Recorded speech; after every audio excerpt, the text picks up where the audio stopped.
here with Devin. This is GS400. It's an automatic drift car. Not a lot of those.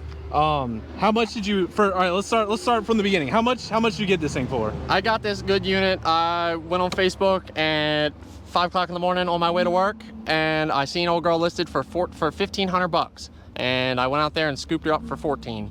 So $1,400 drift car. Look, I ain't gonna leak it. That's really cheap for a drift car. Like extremely cheap. All right, so basic setup on it is it's got a welded diff, coilovers, and a front angle kit that we kind of like made-ish. Yeah, it's like we a definitely backwoods garage built angle kit. For sure. Tell us about the diff. What ratio? What did it come out of? Stuff like that. Okay, so like the big thing with drifting in auto is, well, first, stock, they come with a 3.2 diff, and not having a clutch to kick and stuff like that. Having long gear ratios isn't very beneficial because when you get into it, it's just going to kind of lug itself. So I went and took a diff from a 92 to 2000 SC300 automatic. They come with 428s in them, or 427s, one of those So two. for people that don't know, the lower the number, the longer the gear.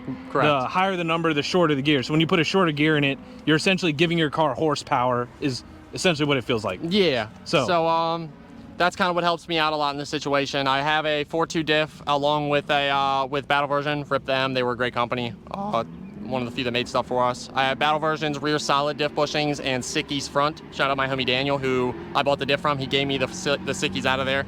Definitely saved me some money.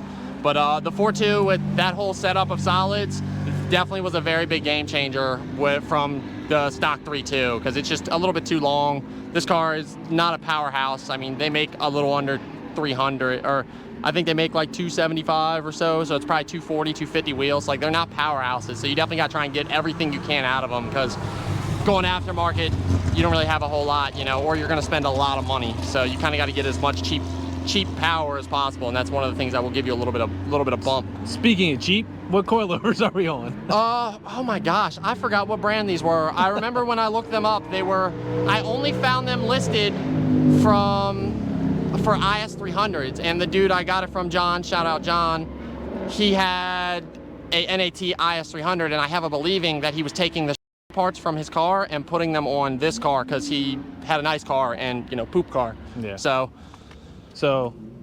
some coilovers. Yeah, they were like sub $1,000, $1,200. So they were something semi-decent of quality. But I think the spring rates, if I remember correctly, were like weirdly 12K front and 8K rear, which is rather soft for like a GS. That's more of a IS300 spring rate. So I think it is very beneficial though for the weight transfer aspect of it. And then angle kit.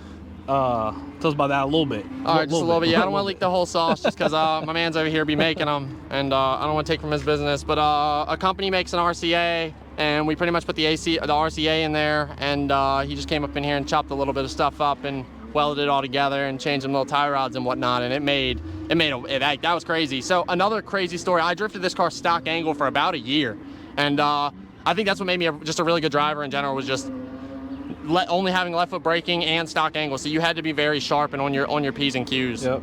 So that's the basics of like the car. That interior wise, we have a stock back seat. We have no passenger seat. Yeah, bro, people love it, dude. They call it the taxi. That's what everyone's attracted to. They're like, I want to ride in it because I ride in the back seat, and it's a very like wild experience because you're getting. It's kind of funny, like I don't say it, but like without the front seat, like there's nothing really to brace the back seat person, so they're just kind of like flopping around. It's like it just feels extra dramatic. And sure. He also will carry like 957 tires in his car at a time. I don't have a truck and trailer. Old girl's got 292,000 miles on it, and I street drive this thing to Capitol Raceway, which is about an hour and 20. I've driven it there weekend after weekend. I drove it here to MIR today to come drift with all the homies. 3 days. No, I'm not doing 3 days in this vehicle, but yeah, like I drive it. I have full faith in this car taking me anywhere, and it's just such a great car. So up front we have a stock UZ, stock radiator, stock intake manifold, stock airbox, stock everything. Whoa. She does have the airbox cutout. You gotta watch out, dude. That's the horsepower, dude. Big horsepower, dude. Big horsepower gains. The bottom of the airbox is cut out, dude. But other than that, like, it's just a stock UZ and it works. So you said it's got 290 something thousand miles on it. It just performs. They eat power steering pumps. is kind of a thing? They do when they get hot. So like, just do be mindful. And obviously with the stock radiator, you know, you're gonna get hot too. But like, that's one thing I will tell to any UZ guy. If you're drifting this, I would definitely be very mindful of the power steering pumps. They sit right by the header, and you go out there and you hot lap the car, the pump gets hot, it shoots the seal out, and you'll just keep this repeating cycle of just kind of blowing pumps. So it is a car, like, that's the only part I will say you gotta pace yourself, is just being ignorant with hot lapping or excessive hot lapping. Like, just know you're gonna pay for it on the pump. Yeah. The pump blows, it leaks on the alternator, now you got a whole stupid job you gotta fix, all because, you know, you were just taking too much, you know? Okay, so speaking about steering stuff, these things are kind of goofy to drive because you have to left foot brake since you don't have like a clutch and stuff like that. So they're kind of goofy. Talk about how you drive one of these. So I put it in second. I typically leave it in second gear where I don't really have to mess with it too much. You do the Scandinavian flick, whereas you weight transfer from one way to the other, and you kind of just solely rely on just heavy weight transferring and a little bit of left foot braking. A lot of bit of left foot braking, because that's really that's your only tool with this vehicle is the gas and the brake. You don't have a handbrake. Like, you have nothing really much to rely on other than the angle that the vehicle has and the left foot brake. A big part of it is very under gripping. Under gripping with the auto is a big thing. That was kind of like what I learned. They're on like stock tire sizes, yeah, like a 205 55 16 to like a 225 55 16 has been like my money kind of numbers. And then run just a ton of pressure. A ton of pressure, yeah. And then as you kind of get good, you can kind of air down. But it is nice, since you cannot clutch kick, you need to ensure that when I put my foot down on the pedal, it is going to spin, because you don't want it to over grip, because then you're going to go straight. And again, not having a clutch, not having a handbrake, you kind of don't want that, because you can't really fix your mess up. So you have to be on your P's and Q's, you know, and kind of know how to finesse the auto to be happy and not for it to shift down on you and stuff. But it's definitely a learning curve, but like, it makes you a really good driver because, again, not having any tools to rely on. So when you get in a vehicle that has a handbrake, has a clutch, you're like, oh wow, like, it's just really like, it's nice coming from car to car, because this car just keeps me really sharp on just not relying on stuff to drift. So, all right, now we're gonna go do some rips. Yeah, dude. And I guess I'm gonna try to drive the rig. I'm gonna try. Never drifted an auto before, so I think it's easy, dude. I think you got it. We'll see how it goes. I think you got it, dude. Make sure you put it in low or second. Oh yeah, good call. All right, we're in second gear. We're gonna try to send the rig. Once again, we have 40 minutes qualifying time left. All right, so first gear, second gear. Oh God. Too much. Yo, how does it keep stalling out? When the trans rolls backwards on itself in a gear. Oh, it stalls out? I have no idea what I'm doing right now. Yeah, no, it's definitely like a learning curve.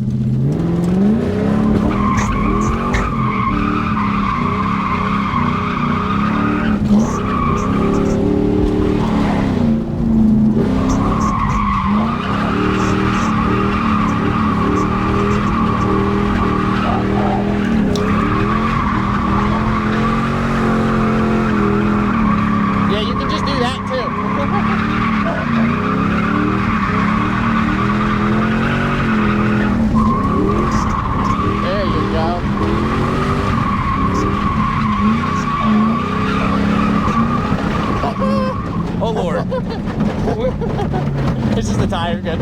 We instantly cooked the tire. Yes. That was like 4 seconds. Yes, you get 5 laps. That's why I need arms. Oh my goodness. Yeah. Now I feel bad.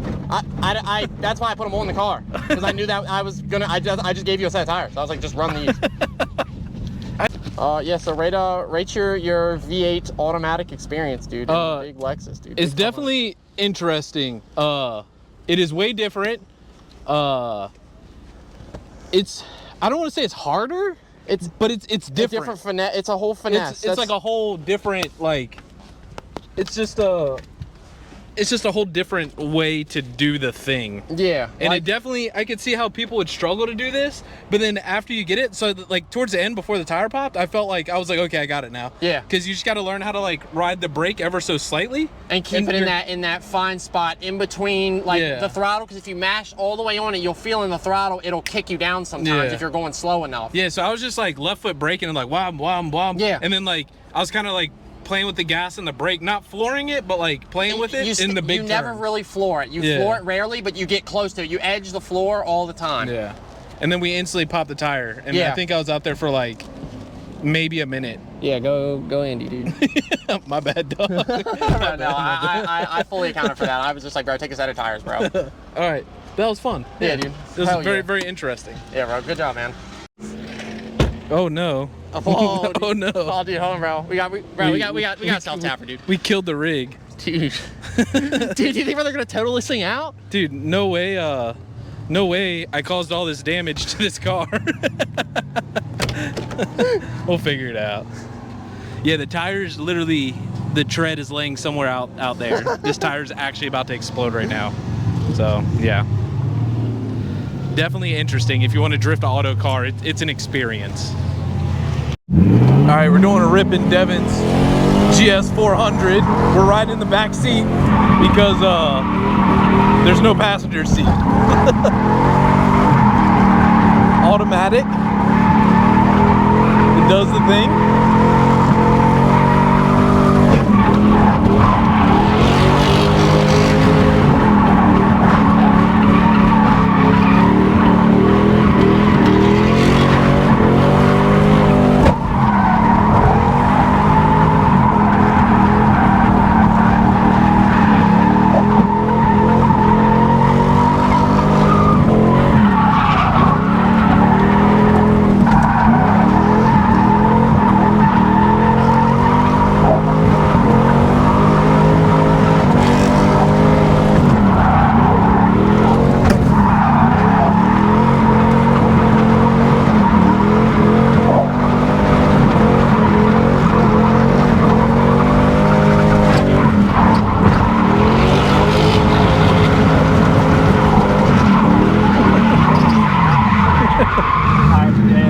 Yeah, the tire, I can hear them. Oh yeah, I just ignore them. All right, man said the old girl's getting hot. Man said the old girl's getting hot. He's gonna cool her off a little bit. It is like 1,000 degrees outside, but as you can see, it's just a stock UZ. Nothing wild. Nothing wild, nothing crazy. Brought the water jug. Just pour it. Pouring it right on there. Fan spinning and all. He's ready to go for another run. If it had tires. If it had tire, bro. If it didn't cook a tire about 4 laps, dude, he'd be back out there. There's still smoke pouring out of the car, by the way.